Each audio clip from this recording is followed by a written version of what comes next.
Hello and welcome to Shooting the Shit with Vicki. It's Monday, August 4th. Yes, and I don't know what the hell I'm wearing here, and I don't know what the hell I'm doing, and I was trying, it was not letting me do the stars thing, and nobody's here yet anyway, and I'm wearing my hair differently, kind of straight and flat. I don't know, but I'm going to kind of wait until you guys show up.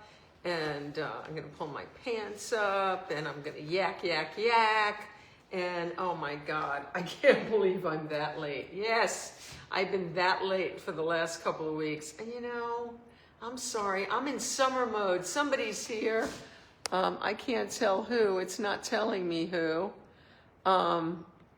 Somebody say something. Ah, Lynn is here. Hi, Lynn.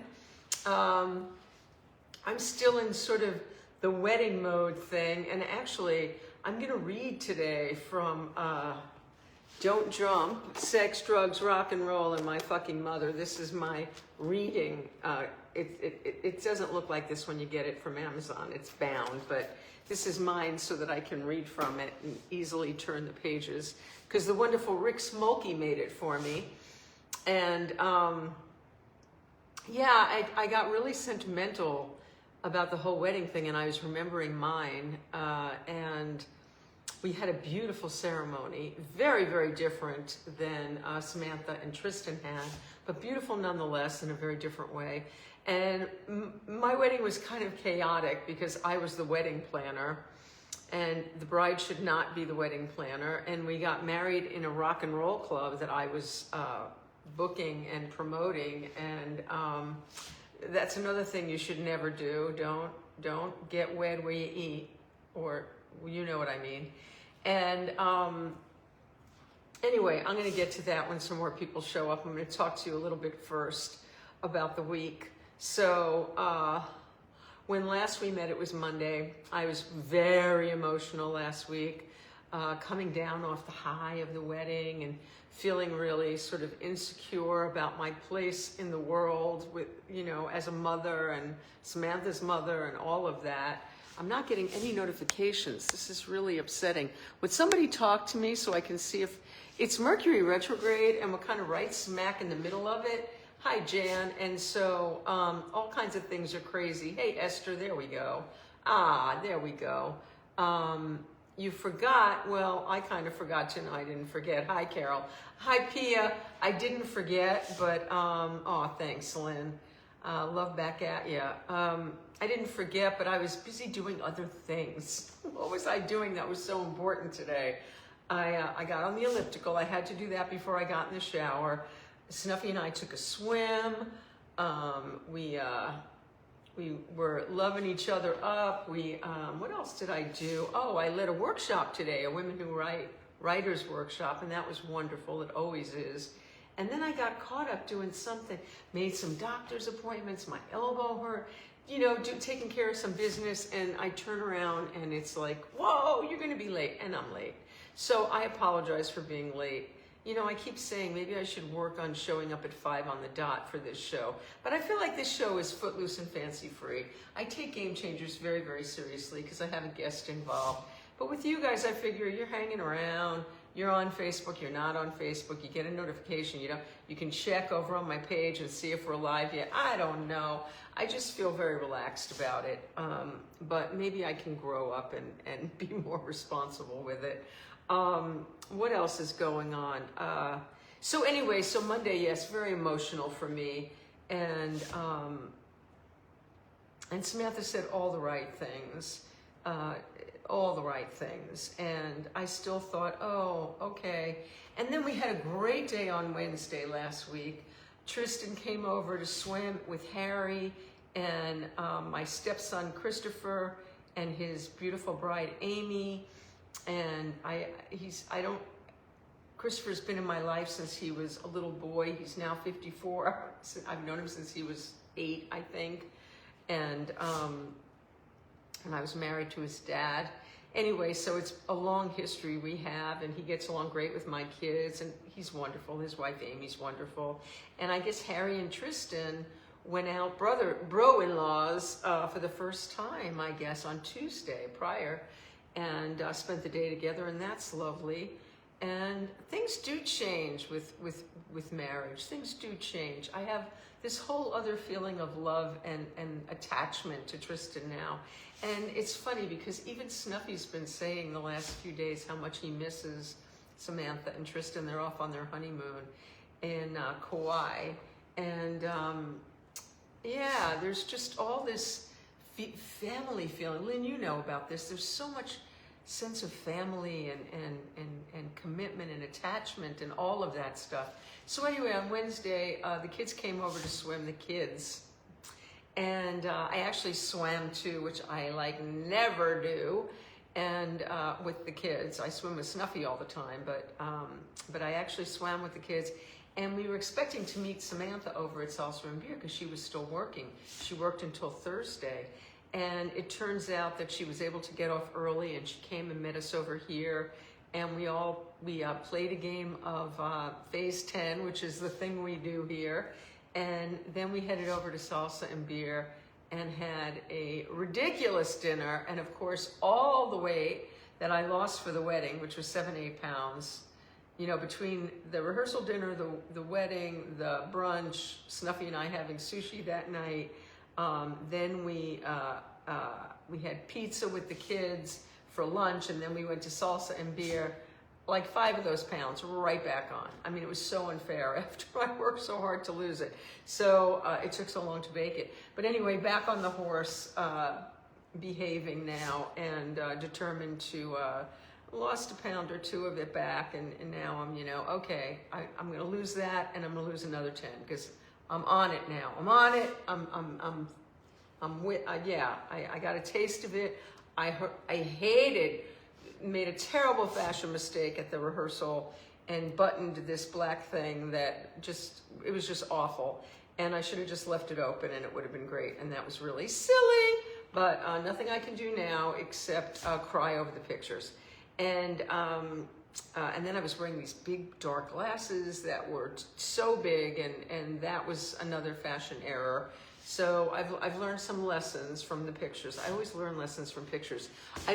You people talk to me because it hasn't moved since, I can't see anybody new and I'm not seeing any comments. So talk to me so I know this thing is working, because it's only fun when we're going back and forth. I don't want to just sit here and talk to myself. That's no fun at all. I can do that without you guys. I don't need anybody around to talk to myself. I can just go in the other room and do that. It's still not moving. Somebody say something. Is it broken? Is it a Mercury retrograde thing? I've had so many Mercury retrograde things in the last week or so. Okay, so anyway, so we had a great day with the kids, and spending that time with the kids, it felt more normal. It felt like, okay, the whole world didn't turn upside down. Samantha's still my daughter. She sat next to me sweetly. I probably requested it, but there she was, and it was lovely to be in their company. We had a really good time, all of us. Very nice night, and then Thursday, I was getting a Thursday morning first thing. I got a text from Samantha at 7 in the morning because something was bothering her physically, and she reached out and talked to me about it, and I thought, you know what? I'm still her mommy, and I'm still the place she's gonna go when shit goes down, and that just calmed my heart and my soul quite a bit. I'm still not seeing comments. Oh, come on. You guys, I know you're there. Talk to me. Why don't I see comments? Oh, no. Oh, Toby Simons is watching. Okay, somebody sent stars. Oh, people are sending stars. Thank you, Pia. Thank you. Somebody, Pia, thank you. When are the pictures coming? Are you kidding? I've been posting pictures. You mean from the photographer? I think they'll get first look when they get back from their honeymoon. The wedding outfit was perfect. Snuffy too. Thank you, Lynn. Hi. Hello from Virginia. Hello, Wayne. How are you? So, yeah, I feel like I can't take any more pictures. I mean, I can't take looking at, we took so many pictures, and I've been sorting through so many pictures, and I've been putting up reels, and my next reel that I'm going to put up tomorrow is the wedding morning. And I put up a couple of those pictures, but I found somebody took a picture of Samantha and I when she was in the makeup room, you know, in her suite before we went over to the venue, and when we saw each other, the hug. And I have hugs through the years of Samantha and I, and this will be the last one when she was still Samantha Ray Abelson. So a very special, significant hug for me. There'll be many more as Samantha Capel. And I'm trying to get used to the whole Samantha Capel thing. I see her name on social media and I'm like, where's my girl? Where's my girl? Where's my girl? And then I look at the picture and there she is. But anyway, before she left on her honeymoon, she's been working at Wilkie, the law firm, for the last 5 years. First as a recruiter when she was in between Tisch and law school. And then ever since she started law school, she's been a summer, they call them summer interns, but they're very well taken care of. And it's, if you do it the first summer and you don't kill anybody, they invite you back for the second summer. And if you don't kill anybody, they invite you back for a job. And Samantha got her offer and accepted it so that when she gets out of law school and takes the bar, she will have a job at Wilkie. And she got a beautiful review from the person that she respects so much. And so that was all just gorgeous. And so she was writing to me about all of that on Thursday, which was wonderful. And then they left on their honeymoon on Friday. And we've been hearing from them and getting some pictures, and they're spending most of their time not on their phones, which I really respect, but like they ziplined and somebody else, they sent me movies because somebody else took the video. And then they were supposed to go out on a boat and snorkel, but the weather wasn't, it was too windy or something, so they went out on these paddle boats, stand-up paddle. Yeah, that wasn't so fun for her, I guess. And then today, last night they went to Waimea Canyon, and today they snorkeled and saw like tons of eel and turtles and all kinds of things, and I would be terrified. I'm not a nature girl. I'm a city girl, and I'd be terrified. I have never snorkeled.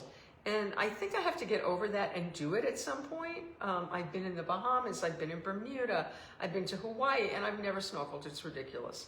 So anyway, they're doing that. And I'm telling you all about the kids. I'm not really talking about me. And my feelings I had a beautiful Sunday yesterday. Sundays are not my favorite days. Children are divorced. A lot of us tend to struggle on Sundays because we would go back home after being with our dads or whatever. I don't know, that was my situation. And so Sundays were really rough. Sunday nights were really rough and very lonely. My mother would be in her room, I'd be in mine, and we only had a one bedroom. She lived in the living room, and it was just really lonely. I'd watch Ed Sullivan alone, and yeah, I just remember it being lonely. So Sundays are kind of a thing, and I get that Sunday feeling. But at happy times in my life, like when Gabe and I were married and we had our kids, Sundays were joyous, family days. And with Snuffy, Sundays have been wonderful. Last Sunday, not so wonderful. Coming back from the high of the wedding weekend and everything, it was really kind of rough. But this Sunday, yesterday, was really lovely. We did nothing but binge TV, and I'll talk about that later, and had some sushi, and it was just a lovely day. And today's been a continuation of a lovely day. We got some doctors coming up this week, and that's not so fun. I gotta go get my eyes dilated tomorrow. Don't love that. Gonna go check on my elbow that hurts, got PT, all kinds of things, back to the real world. But there is no game changers this week. Again, this is the last week off for me for a while, and I'm off because on Wednesday I will be having breakfast with Paul Blumberg, who I met when I was 11 and a half years old, and I had a mad crush on him. He was 4 years older, so I was 11 and a half, he was 15 and a half, and he told me that when I was 14, I was gonna be his girl. And I held him to it, and I saw him every summer, and when I was 14 and a half, just ready to go on 15, Paul was my boyfriend for the summer. And he ended up, just for the summer, and then he ended up falling in love at school, and he ended up marrying the girl, and they got married. They had their reception on my 17th birthday, and I went. Yeah, that was, I was upstate with my boyfriend Ira at the time, but we went up there together, but only I was invited to the wedding, and it was really rough. That wasn't, but then I saw Paul one more time when I was 20. I was driving cross country on my way to see my college boyfriend, Richard, and in Denver, and I stopped in Ohio, and Paul was a married man. I think he already had kids, or a kid, or maybe just a married man, and we met at a bar, and it was awkward, it was weird, and that's the last time I saw him. I was 20. I will be 70 in 2 months, and I have not seen him since. 50 years, and we're gonna have breakfast on Wednesday, and so then I figured, no, I'm not gonna do a show after that, because, you know, nah. But next week we will be back with Game Changers. So, and then, you know, I might take off once in a while. I have 4 weeks booked. And then after that, I don't know. Snuffy and I are going to go, as many of you have seen on Facebook, maybe. We're going to go to Nashville at the end of October.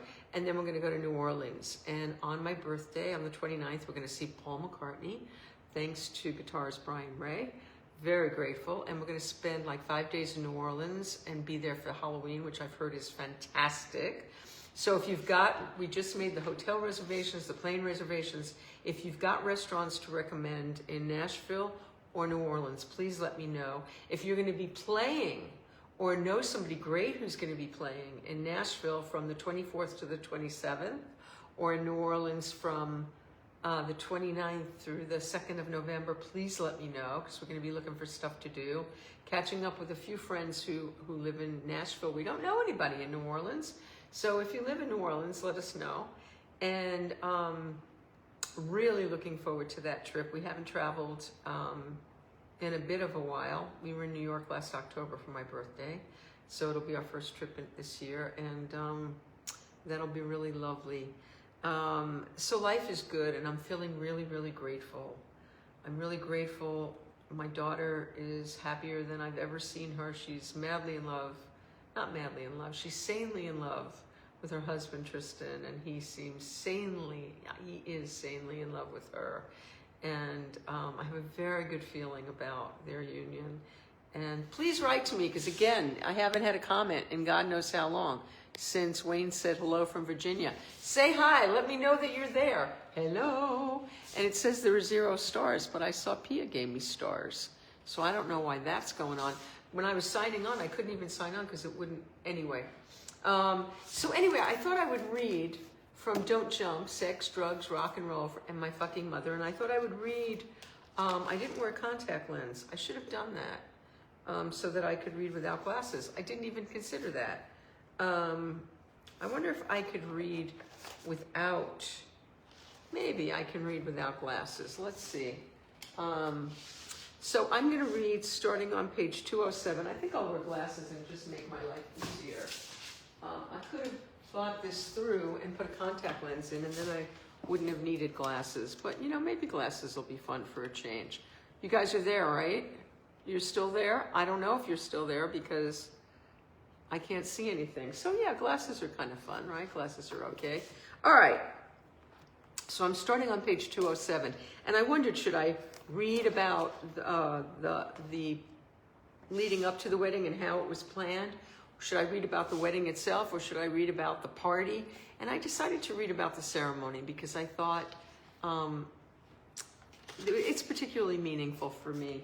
And depending on, you know, your participation, we'll see if I read that last page about the reception. Hey, you guys, please tell me you're there. Please somebody write something, because it's freaking me out. I'm not seeing any action.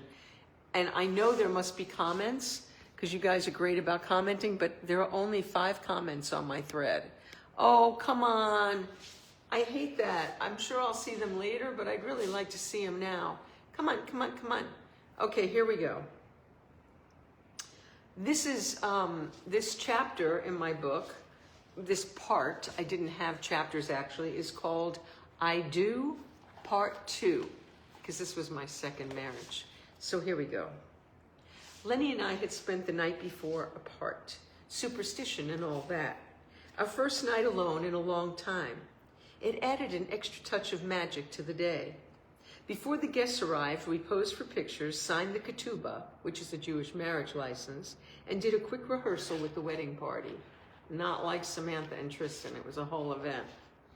Paulette, my new aunt-in-law, angrily reminded me that all the relatives we'd forsaken. Lenny's dad, Samuel, was arguing with Ellie and wouldn't pay attention. As the wedding planner and bride, I was trying to get things moving and be a gracious daughter-in-law, failing miserably at both. By the way, I didn't read this through at all before I'm doing it, so I'm fumfering and probably going to make a lot of mistakes. Okay. We finally got through it once, just as the guests began arriving. Disappearing downstairs, hoping not to be seen until the ceremony, I was pacing like an alley cat in heat. I knew this was right and meant to be. Why was I so nervous? Who knew what was going on up there? I hate being out of the loop on anything. I'm one of those people that sleep little, afraid I'll miss something. The last to bed, the first to rise, I'm persistently suffering from exhaustion. It was self-torture for no purpose other than fear. What exactly do I think I'll miss at 1 a.m.? Flex, a renowned pianist who for love and friendship took the most thankless role of all, played electric organ while our guests took their seats. As the room filled to capacity, he began the processional music. Jerry had already given me away once. Far from being a daddy's girl at 35, I realized I was giving myself to Lenny. So I asked Jerry to walk Ellie down the aisle. Always the gentleman, he agreed. Samuel and Claudine followed, and then their children, Clarice and Brad. Cookie and Cy were next, followed by Lenny's groomsmen, then David, his best man, and finally Mary Ann, my maid of honor. Bean, my friend since college, should have shared that honor, but I shied away from it. What bride had a male attendant in those days? I wish I'd been more innovative, another of my life's regrets. And fortunately, Samantha was. She made her brother her man of honor. As Flex began the traditional bridal march, I raced down the aisle, quick lest that gorgeous young man change his mind. Taking my place next to Lenny under the canopy, the depth of my good fortune filled my heart with love and my eyes with tears. Shit, not now. I wasn't wearing waterproof mascara, and I can't have another Nellie Forbush moment at my own wedding. Control, Andy, control. I stole a glance at Lenny. He never looked more handsome, radiant, and in love than he did on that day. I couldn't even discern his terror. Rebbe Resnick began. Hebrew, Hebrew, Hebrew. With joy and happiness, we thank God for the blessing of love, which we celebrate today, formally consecrating the love of Andy Stone and Leonard Blakeman for each other. May they always rejoice, and may their love be graced by the light through their mutual affection. Open their eyes to the beauty and mystery of the love they hold for each other. May their life together embrace and enrich in the promise of this moment, so that all who know them will call them truly blessed. I still can't see any comments, and I see people who are leaving. I might read really short. Hebrew, Hebrew, Hebrew. Then the rabbi instructed Lenny to put the ring on the fourth finger of my right hand, as is Jewish tradition. I looked down to see that it was not the mate to my engagement ring that we'd purchased, but rather the matching band to Lenny's that I coveted. I was overcome. Lenny whispered, I wanted you to have it. I have the other one for you as well. A man that could surprise me, not once but twice. I was truly blessed. Lenny repeated after the rabbi, by this ring you are consecrated unto me as my wife, in accordance with the law of Moses and the people of Israel. Then I repeated, in accepting this ring, I pledge my love and devotion. The rabbi read from the ketubah, Hebrew, Hebrew, Hebrew. This ketubah, witnessed on the second day of the week, the second day of the month, the holy covenant of marriage was entered into by Leonard Blakeman, bridegroom, and Andy Stone, his bride. Blue Room, First Avenue, New York City. Titters of amused laughter. Conscious of their solemn obligation, Lenny made the following declaration to his bride. Be thou consecrated unto me by the law of Moses and the people of Israel. I will love, honor, and cherish thee. I will protect and support thee, and I will faithfully care for thy needs in accordance with Jewish tradition. Andy made the following declaration to her groom. In accepting the marriage ring, I pledge you all of my love and devotion. I take upon myself the fulfillment of all of the duties? What duties? And covenant upon a Jewish wife. The bride and groom then together declared that they have signed this ketubah of their own free will without reservation. They intend to be bound by this holy covenant as long as they both shall live. Amen. Well, little catch on that. The rabbi had me take Lenny's ring, placing it on his finger. How come his ring doesn't go somewhere else first, like mine? With this ring, you are my husband, and it's a sign of my love and devotion.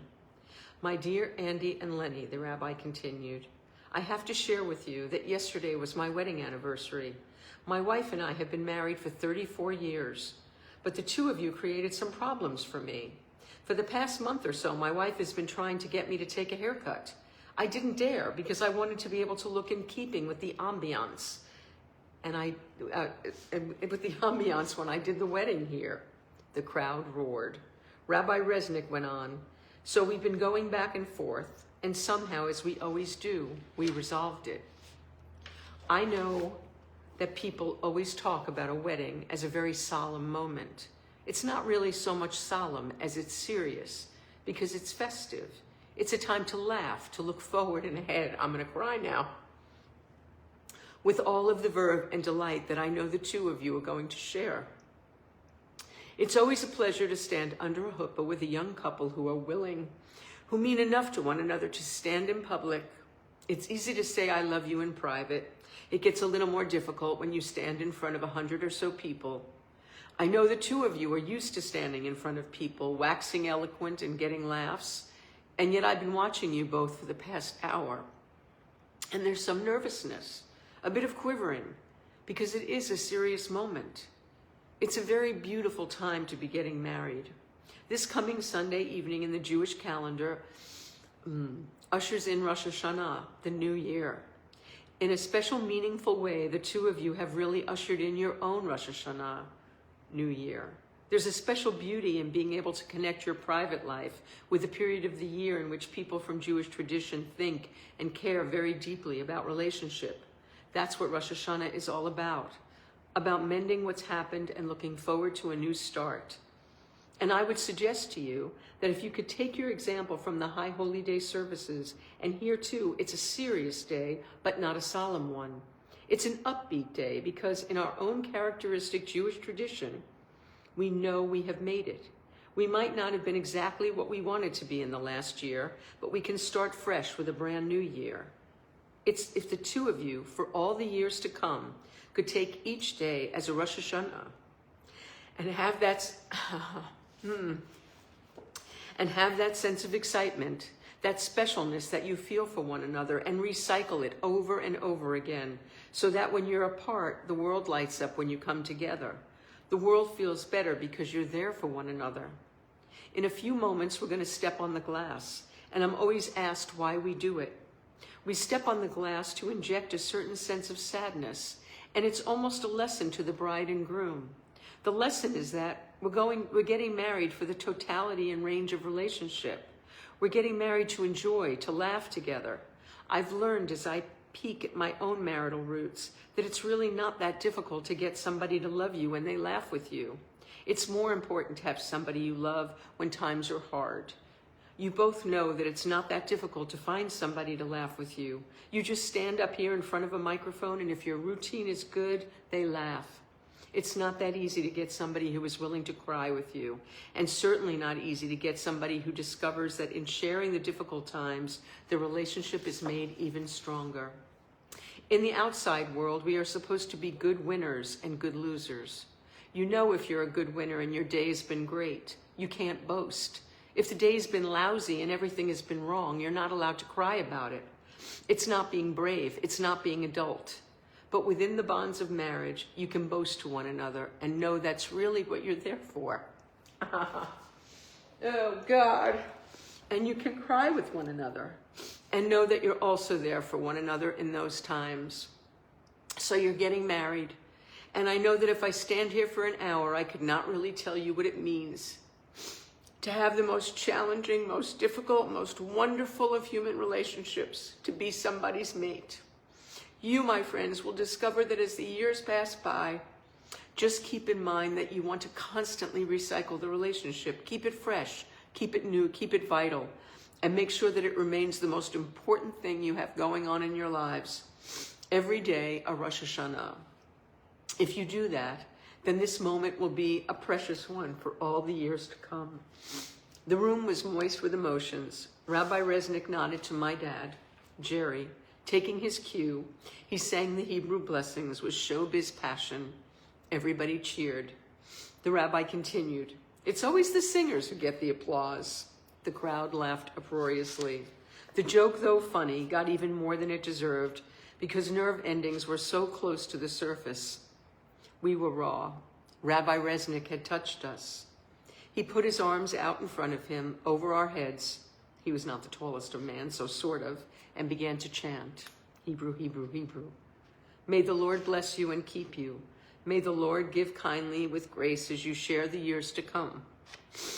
May he make his presence felt in your lives. I'm emotional now because I'm thinking of Samantha and Tristan. And I wanted to read this today because I want to chronicle it for them. May he make his presence felt in your lives and those precious to you, his most wondrous of blessings, blessings for peace, peace for you and all those assembled this day, peace for our people in Israel, oh, if only, peace for all mankind, and say you, amen. Amen. Since the two of you have joined voluntarily in ceremony in accordance with the laws of the state of New York and following the hallowed precepts of the people of Israel, you, Lenny, and you, Andy, are now husband and wife. Through the tears and the joy, Lenny and I kissed, a heartfelt, soulful kiss, lipstick, onlookers, and all. And that is for Samantha and Tristan. And that's what I hope for them. It worked out pretty well for Gabe and I for many years. We were married for 20 years. And then not so much. But I'm thrilled to say that the wedding, Tristan and Samantha's wedding, has brought us back together again too. To be friends, to be mishpucha, to be family. And it brought Snuffy and Gabe together as friends. They're Facebook friends now, and everything is really good. And that's just such a beautiful ceremony that his name was actually Rabbi Plotik. And he married me the first time. He married my mother twice. He's the family rabbi. We love Rabbi Plotik. I haven't spoken to him in many years. There was something that I had to speak to him about, getting a get, I guess it was, after my marriage ended. And I don't know if I got a get the second time. I'm not even sure. But I haven't spoken to him in a long time, and this is a reminder to me to get in touch with him. I hate this show because I haven't seen any comments since the first 10 minutes. And this is infuriating to me, that I know you're there, and I know you must be saying things, and I'm seeing none of it, and it's really, really frustrating. But anyway, I wanted to read that for me, for Samantha, and for Tristan, and for you. I really think it's a beautiful reminder of what marriage is ideally all about. And I think I'm going to get a visitor in a minute. Rufus!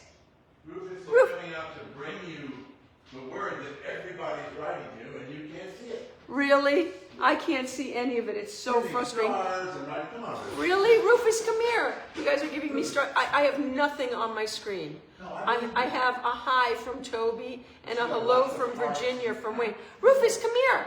You want a cookie? You want a cookie? Oh, I have to bribe him these days. It's so unfair. I didn't used to have to bribe him. He used to come all on his own accord. He doesn't do that anymore. Come on. Come on. Come on. Here. Sit. Sit. Well, he's eating. He can't really sit right now. And see, I'm not getting any hearts for Rufus, and I know you guys are sending hearts for Rufus. There's no way you're not. Here, eat your cookie. Eat your cookie. Come on. Eat your cookie. I know you guys are loving up Rufus, but I'm not seeing that either. This is so frustrating. I don't know if this is a Mercury retrograde thing. This was a bad day for it to go silent when I'm reading to you guys. Here, Rufus. I'm putting it down here. I'm bribing Rufus to be in the picture so that you guys can see him. But I don't know that you're loving him up because I can't see a thing. I can't see a thing.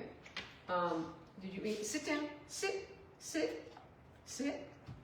Oh, good boy. He's such a good boy. So while I'm standing here with Rufus, I'll wrap up by talking about what we've been binging this week. So we watched the last part of the Live Aid special on CNN last night. It's been a wonderful 4-part series. I hope you guys have checked it out. We saw a movie called Sovereign, which was on Fandango at home. And yeah, I was falling asleep. I was tired. It has value, but I found it very upsetting. Rufus, are you leaving? Goodbye.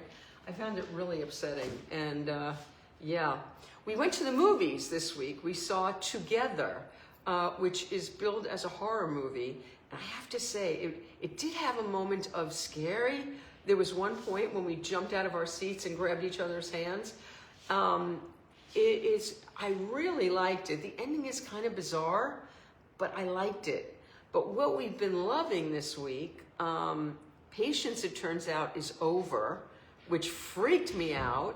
So no more Patience. There were only 6 episodes, and we'll have to wait for another season. We did watch the latest Dexter Resurrection, which loving Dexter. But what we've been binging is Annika with Nicola Walker, who is one of my favorite actresses. She's British. It's on PBS. It's spectacular. We had to pay for the season. I think it was $14.99 for the first season, and likewise for the second. Worth it, worth it, worth it. She was in The Split. She was in Happy Valley. Was she in Happy Valley? She was in one of those too. I think it was Happy Valley. I just love Nicola Walker. We've seen pretty much everything that she's done, and she's just excellent. And this Annika is she's a police detective, and it's about this special unit where the crimes all happen in the water. I didn't catch on to that. Somebody had to alert me to that after we watched 8 episodes. And there's always a chase scene, which is always fun. And it's just, she's just wonderful. She talks into the camera, as I'm doing right now, and she gets no response, just like I'm getting now. I can't see any of you guys. I got nothing. So I'm not going to talk for much longer because it's frustrating when I don't see the comments. And what I promise I'll do is after the show, I will read them and I will comment back to you. And I thank you for being here, whoever's here. I just know that Toby, Wayne, Pia, Lynn, Carol, Jan, Esther, that's all I know about. So if there have been more of you, I'll find out after. Well, I don't know if I'll find out. Only if you comment. So write me a word if you've been out there so I can say hello. And thank you for indulging me. The book is called Don't Jump, Sex, Drugs, Rock and Roll, and My Fucking Mother. And the reception to the wedding was quite a trip. And that's page, the next page, 210 or something. And the build up to how we picked this venue for the wedding is just before it, and that's pretty monkey too. It's a really good read. I'm proud of it, and it's my story. So anyway, I love you all. I thank you for tuning in, even though I can't see you. If you gave me stars, thank you. If you gave me love, thank you. If you commented, thank you. I'm sorry that I can't see it. I'll be back next Monday with Shooting the Shit. I'll be posting lots more reels and pictures from the wedding because I ain't done yet. And yeah, I will, I'll see you all on the Facebook. Loving you up. Thanks for being here.